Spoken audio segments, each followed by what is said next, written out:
এদিকে ঘনিষ্ঠ মিত্র দক্ষিণ কোরিয়ার উপর এবার 25% শুল্ক আরোপের ঘোষণা দিলেন ট্রাম্প।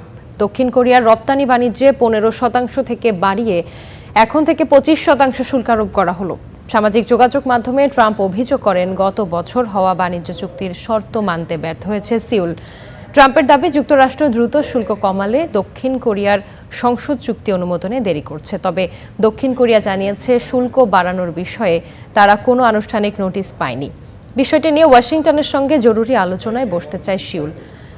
গত অক্টোবরে হওয়া একটি চুক্তিতে যুক্তরাষ্ট্রের সাথে $350 বিলিয়ন বিনিয়োগের প্রতিশ্রুতি দেয় দক্ষিণ কোরিয়া। শুল্ক বৃদ্ধির সিদ্ধান্তের বিরুদ্ধে বিক্ষোভে নেমেছে দক্ষিণ কোরিয়ার জনগণ।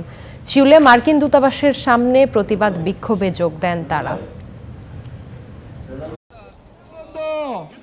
경로기차스 경비계장입니다. 제 시간을 먼저 제 6조 위반 행위에 해당하고 덮고